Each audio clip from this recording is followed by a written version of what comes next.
जब कृष्ण नहीं होते ना तो कृष्ण की वाणी ही कृष्ण का प्रतिनिधित्व करती है।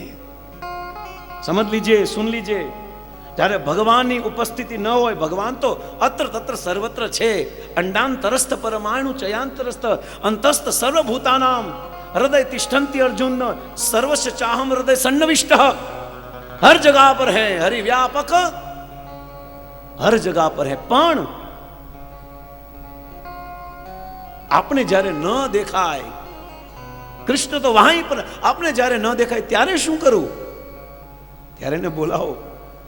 जब कृष्ण न हो तो कृष्ण की वाणी हमारे लिए अमृत है।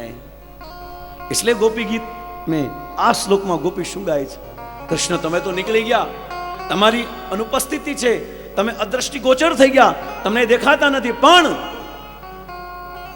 તમારી વાણી હજી અમારા મગજમાં આટા મારે છે, અમારા શરીરમાં જેમ લોહીનું સર્ક્યુલેશન હોય, લોહી શરીરના હરેક અંગે અંગમાં જાય અને જે અંગમાં લોહી જતું બંધ થઈ જાય એ અંગ ખોટું પડી જાય।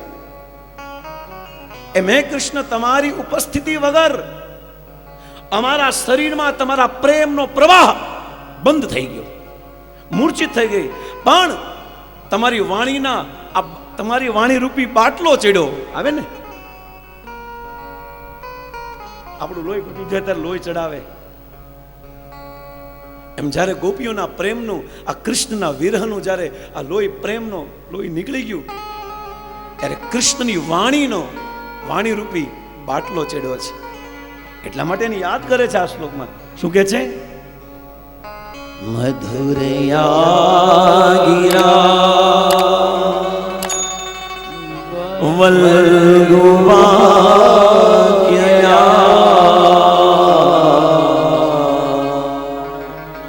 બુધમનયા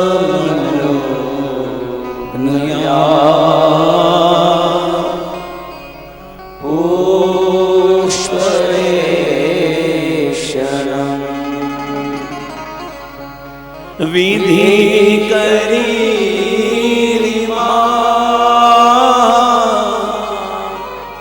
वीरयो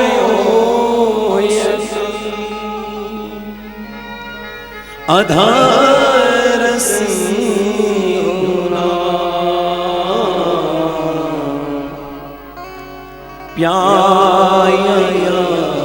प्यायश्वना अधर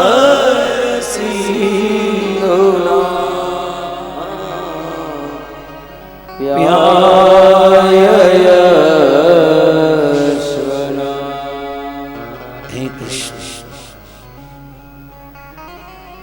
मधुरया गिणा वल्गु वाक्य का आपके जो शब्द, आपकी जो वाणी, आपकी जो गिरा थी, आने हमने जीवित राख्या है।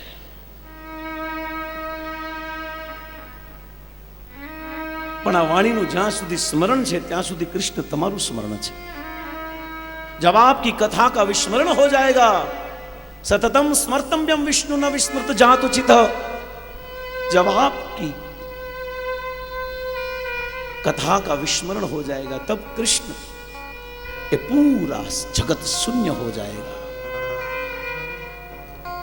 शून्यायितम जगत सर्वं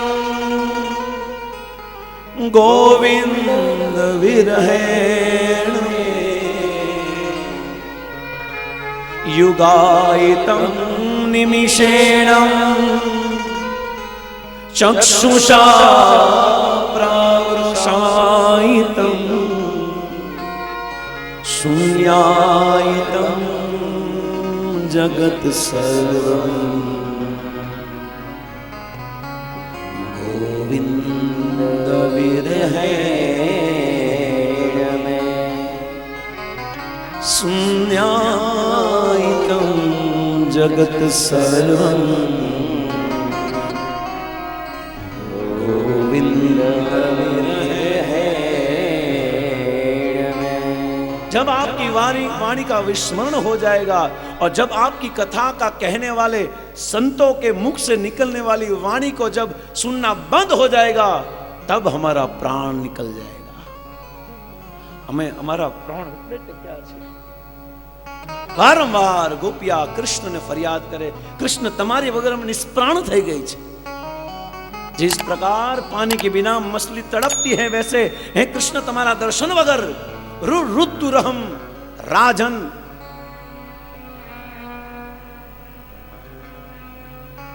कृष्ण दर्शन लालसा रो रही है. તમારી વગર અમે મરી જશું, નહીં જીવી શકીએ, અમે અમારા પ્રાણ છોડી દેશું. ભગવાને પ્રશ્ન પૂછ્યો ગોપીઓને, ક્યારની બોલો છો, ક્યારની બોલો છો, અમે મરી જશું, અમે મરી જશું. તો મરી જાઓ ને, તમે હું અમારી વાહે પડ્યા છો. બહુ કનૈયો તો બધા એંગલથી પરીક્ષા લે છે આપણી. આ હદ સુધી જો શ્યામ સુંદર આપણી પરીક્ષા લેતો હતો, જે આપણે તો સિનિયર કેજી ને જુનિયર કેજી માં આટા મારીએ છીએ, ત્યાં હરેરી ગયા. अगर मरना ही चाहते हो तो मर जाओ, क्यों जिंदा हो. हे कन्हैया, તમારી વગર મરવાનો તો બહુ પ્રયાસ કર્યો, બહુ પ્રયાસ કર્યો, અને રિયલમાં જીવી કઈ રીતે શકાય.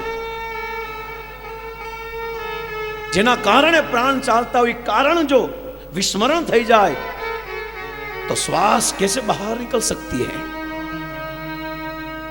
જે શ્વાસ કૃષ્ણ માટે નીકળી હોય, કૃષ્ણના ચરણમાં સમર્પિત હોય, कृष्ण मुख में समर्पित हो, अगर कृष्ण ही वहां से अदृश्य हो जाए तो श्वास जाए तो कहां जाए, उससे अच्छा है श्वास निश्वास में परिवर्तन हो जाए, अश्वास रोकाई जाए, बस रुक जाए. ये प्राण का वायु जो है, प्राण वायु वो स्थिर हो जाए, क्योंकि हमारे जो प्राण हैं उन्होंने हमें छोड़कर चले गए हैं. हम निष्प्राण हो चुकी हैं, पर कृष्ण आपके प्रश्न के उत्तर भी हम आपको दे रहे हैं. हम इसलिए मर नहीं रही है क्योंकि आपकी वाणी हमें मरने नहीं दे रही है. आपकी कथा हमें, જેમ રાધાકુંડ, દરરોજ એક એક નાની નાની કથા કરીએ છીએ રાધાકુંડની. રાધાકુંડની પરિક્રમા, પરિક્રમા તો ન કહેવાય, પણ ખિસકોલી આટા મારતી હતી ફરતી ફરતી, અને બધા કૂતરાઓ ભેગા થઈને ખિસકોલીને મારી નાખી. અને જ્યારે એને મારી નાખીને તારી ખિસકોલીના શરીરમાં રાધારાણી જેવું સ્વરૂપ પ્રગટ થઈને ગોલોક વૃંદાવન ધામ ગયું શરીર. इसलिए આ સ્થાન પણ છે. કાલ આપણે જશું, આજે આપણે આરતી કરી, કાલે ત્યાં જશું. इसलिए प्राय संत अपना प्राण राधा कुंड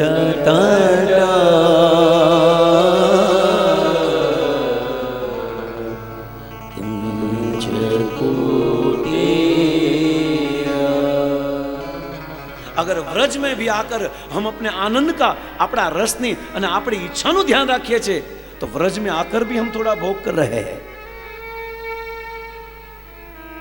यहां पर आकर अगर हम अपनी मन की मनमानी करें तो समझ लो ये ब्रजवास नहीं है. ब्रजवास का एक सीधा अर्थ यह है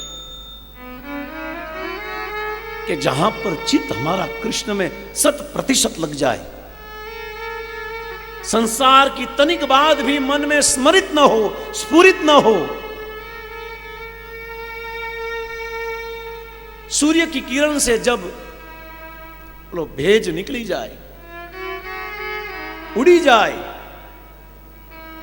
एम चित्त में भगवान स्मरण थी आ विषयों ने भौतिक इच्छाओं उड़ी जाए, वो वास्तविक ब्रजवास है. यहां पर आकर हम अपनी मनमानी करें नहीं, यहां तो भगवान जैसे रखे वैसे रहो. અહીંયા આવીને જો આપણે આપણી મનમાની કરતા હોય तो આપણે જે ઘરમાં વાસ કરીએ છીએ ને, વ્રજવાસ में क्या अंतर, बस नाम बदला है. ઘરવાસની જગ્યાએ વ્રજવાસ. એટલે આપણે વ્રજમાં આવતા પહેલા પોતે પોતાની જાતને પકાવો, अपने आप को परिपक्व करो. अब परिपक्व अवस्था में ब्रज की महिमा को और ब्रज के रज को और ब्रजेंद्र नंदन को पूर्ण रूप से समझ नहीं पाएंगे. કાચી કેરી ખાટી લાગે, ઉनको પકને દો. અને જ્યારે વાસ્તવમાં કેરી પાકી જાય ને પછી એને કેવું નથી પડતું નીચે એને ઉતારવી ન પડે, એ अपने आप गिर जाती है. भजन प्रणाली से, महामंत्र से, वैष्णव के संग में अपने आप को इतना प्रौढ़ बनाओ, अपने आप को इतना परिपक्व बनाओ कि एक प्रेम रूपी ये पेड़ के ऊपर लगी हुई ये भक्ति रूपी का वृक्ष, ये आम अपने आप भगवान के चरण कमल में गिर जाए, अपने आप ब्रजवास हो जाए. ओलो गयो એટલે હું નહીં છોડો એ કોમ્બિનેશન. ભક્તિ સ્વાભાવિક છે. स्वयं एव स्फुरुत्यद. प्रत्येक जीवनो धर्म છે कृष्ण ने प्रेम करो. ये कोई पण होय तो इनको बाहर से खींचकर लाने की आवश्यकता नहीं है. अपने आप को पात्र बनाओ, पात्र में रस अपने आप गिर जाएगा. रस देने वाला तो है ही, वो रसिक शिखर है, वो रस तो बरसा रहा है, પણ એ રસને મેળવવા માટે આપણી પાસે પાત્ર નથી. ક્યાં રસ નાખે, ક્યાં પ્રેમ આપે? એટલા માટે આ પ્રેમના પાત્રને પરિપક્વ કરો, ઉनको પ્રૌઢ બનાવો, એને પાક્કું કરો, એને મજબૂત બનાવો. અને જ્યારે મજબૂત બનશે ને ત્યારે ये जो रसिक शेखर वो रस देने के लिए तैयार है. इनको परिपक्व अवस्था कहा गई है. भजन की प्रणाली में ये परिपक्व अवस्था है. जब परिपक्व अवस्था हो जाए अपने आप शाम बुला लेगा. એના ભણકારા વાગશે, એના અવાજ સંભળાશે, એની વાંસળીનો અવાજ આવશે. कृष्ण को જ્યારે આપણી આવી અવસ્થા થઈ જાય ને ત્યારે ભગવાનને બોલાવવા નહીં પડે, ભગવાન આપને બોલાવશે. कृष्ण हमें बुलाएंगे, कृष्ण को नहीं बुलाना पड़ेगा. आ अवस्था प्रौढ़ अवस्था क्या है शास्त्र वेद.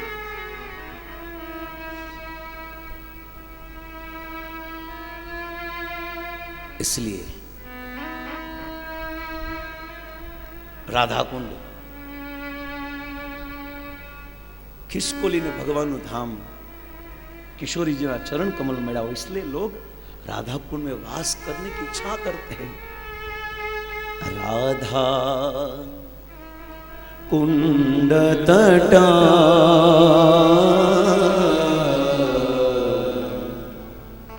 कुंज कुटीरा गोवर्धन यमुना तीरा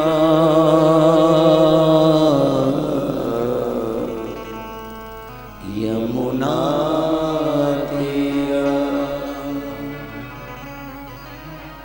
ये सब छोड़त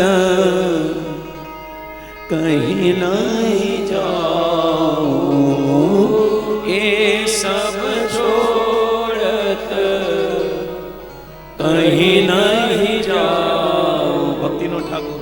ए सब छोड़त प्राण हराओ, ए सब छोड़त प्राण हराओ.